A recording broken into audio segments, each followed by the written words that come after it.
विकी कौशल की छावा आज थिएटर्स में रिलीज हो गई and I must say I am impressed. ये फिल्म शिवाजी सावंत द्वारा लिखे गए नॉवल छावा के ऊपर बेस्ड है, जो कि छत्रपति संभाजी महाराज की लाइफ के ऊपर बेस्ड है। एंड ये एक ऐसी फियरलेस वॉरियर और राजा के बारे में बात करती है जिनके बारे में हम बिल्कुल जानते ही नहीं है, तो इसलिए भी ये बहुत स्पेशल फिल्म है। आमतौर पर जब भी कोई ऐसी फिल्म बनती है तो जो लोग उस समाज से जुड़े हैं जिसके ऊपर फिल्म बन रही है, उनका काफी ज्यादा टसल चलता है कि भाई इन्होंने हमारे जो हीरो है उनको गलत पोर्ट्रे किया या ऐसा कुछ, बट यहीं पर छावा शाइन करती है। आई मीन डायरेक्टर और उनकी टीम में किस प्योर इंटेंशन, रिसर्च और एफर्ट के साथ ये फिल्म बनाई है, ये साफ दिखता है मूवी के अंदर। किसी भी बंदे का इतना सा भी सेंटिमेंट हर्ट ना हो, इस चीज का पूरा ध्यान रखा गया है मूवी में। इनफैक्ट कभी कुछ बवाल भी हुआ था, लोग कह रहे थे कि उन्होंने स्वराज बोलते हुए दिखाया है संभाजी को, ना कि हिंदवी स्वराज, जो कि फिल्म मेकर्स ने एड्रेस किया है और मूवी में उन्होंने हिंदवी स्वराज को ही यूज किया है as a word. And let me tell you, detailing और हिस्टोरिकल एक्यूरेसी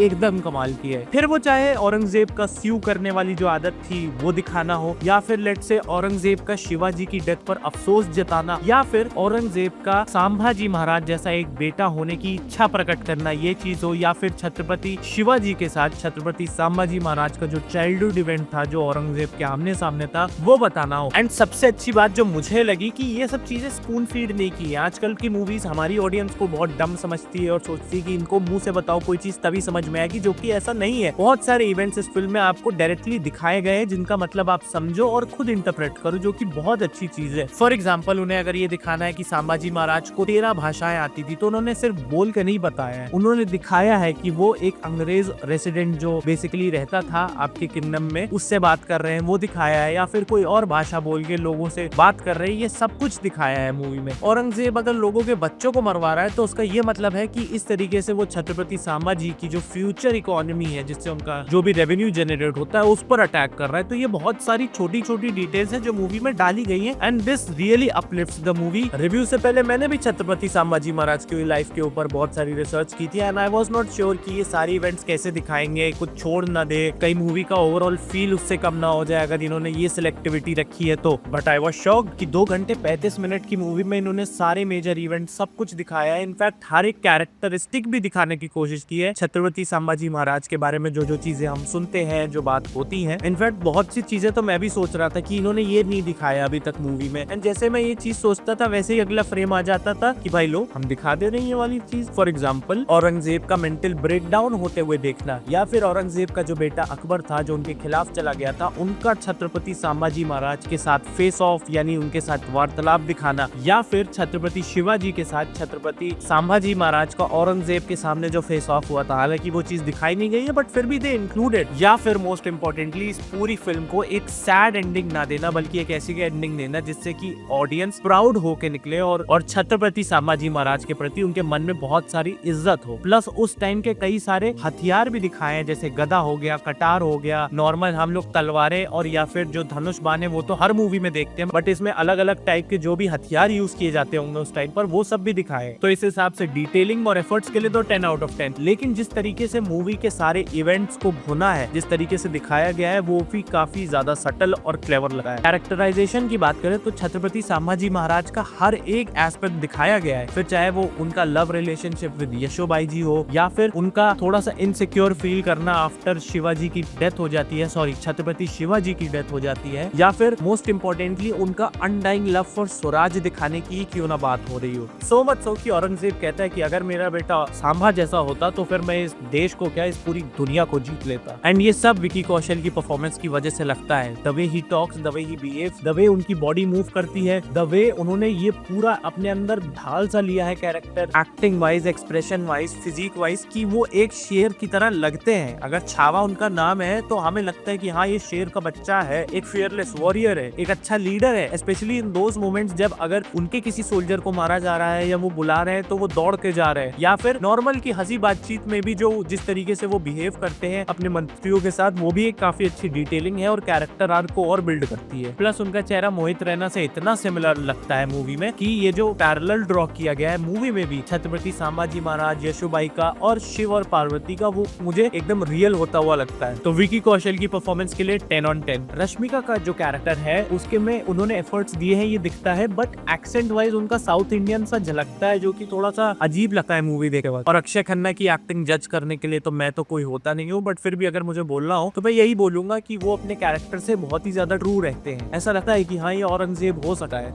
ऑल्दो एक जो मोमेंट आया था मूवी में जहाँ पर औरंगजेब का जो मेंटल ब्रेकडाउन सा होता है वो दिखाया है, वो मुझे बहुत अच्छा लगा था and I wanted to see more of it in the movie. बात कर ले कि मूवी कहाँ पीछे लैग कर जाती है या what didn't work for me, तो इस मूवी की जो एडिटिंग है, मतलब एक्शन सीन्स को भी किस अजीब तरीके से एडिट किया है कि एकदम से कोई चीज फास्ट दिखा दी और फिर स्लो कर दिया। लेट्स से अगर मैं तुम्हें घूसा मार रहा हूँ तो पहले स्लो है फिर फास्ट कर दिया और फिर जो बंदा गिर रहा है तो उसे स्लो कर दिया। आई मीन वो इतना ग्लिची सा लगता है ना कि ऐसा लगता नहीं है। आई मीन थोड़ा सा कंटिन्यूअस अगर वो दिखाते मूवमेंट कि मतलब उस टाइम का अगर आप दिखा रहे हो लड़ाई तो उसे फ्री फ्लोइंग रहने दो, रादर देन कि उसमें आप अपनी फालतू की टेक्निकलिटी घुसेड़ रहे हो। जो म्यूजिक है, जो बीजीएम है, वो इतना ग्रैंड नहीं लगता, जो कि मैंने पहले भी वीडियो में बोल चुका हूँ। And AR. Rahman does not do a good job. मतलब उनका जो बीजीएम है नर्सिंग वाला वो बिल्कुल भी नहीं अच्छा लगता है। इतना मॉडर्न सा सुनने वाला गाना अगर आप एक हिस्टोरिकल मूवी में डाल दोगे तो वो इम्पैक्टफुल बिल्कुल भी नहीं लगेगा। आई विश इन्होंने अजय अतुल के साथ कोलैबोरेट किया होता इस चीज के लिए, क्योंकि उनके साथ एक कल्चरल कनेक्ट भी आता है, प्लस वो चीजें समझते भी हैं एंड वो ग्रैंडनेस दिखती भी गाने में। आई गेस मूवी इसी वजह से पीछे रह जाएगी कि इस मूवी की जो एडिटिंग है जो कि इतने तेज थी, इन द सेंस कि अगर टाइटल्स भी लिख के आ रहे हैं कि कौन सी जगह पर क्या इवेंट हुआ है तो वो बस 1 सेकंड में गायब हो जा रहा है। इन सब चीजों की वजह से वो इम्पैक्ट नहीं पूरा मूवी का फील हो पाता, specially in the first half, क्योंकि सेकंड हाफ में इतने ग्लिची कट वाले नहीं है तो वो अच्छा लगता है। But first half is a very generic introduction, but second half shine करता है only due to Vicky Kaushal's performance, उनका पूरा बॉडी मैनरिज्म और जो उनके और औरंगजेब के बीच में फेस ऑफ होता है। I will respect the film makers की उन्होंने एंडिंग को जहां पर कट किया है वो बहुत ही एप्ट जगह थी एंड बहुत ही सही डिसीजन है। उसके बाद का दिखाना शायद कुछ लोगों की सेंटिमेंट्स को हर्ट कर सकता था, तो that was a good call. Overall तो ये कहूंगा कि मूवी बहुत ही प्योर इंटेंशंस के साथ क्रिएट की गई है। बहुत ज्यादा हिस्टोरिकल एक्यूरेसी रखने का उनका मन था, ये दिखता है। एंड हाँ, मूवी अबव एवरेज है। अगर फैमिली के साथ जाके देखना चाहते हो तो देख सकते हो, अगर हिस्ट्री में थोड़ा सा भी इंटरेस्ट रखते हो तो जाके देख सकते हो, रिग्रेट तो नहीं होगा। Plus through out the movie एक ऐसी फीलिंग तो आती है कि छत्रपति संभाजी महाराज की जो पूरी शौर्य गाथा है वो हमें बताई जा रही है और फिल्म मेकर्स का जो इंटेंशन है वो काफी प्योर रहा है इस चीज को बताने के लिए। तो I think we should support this movie.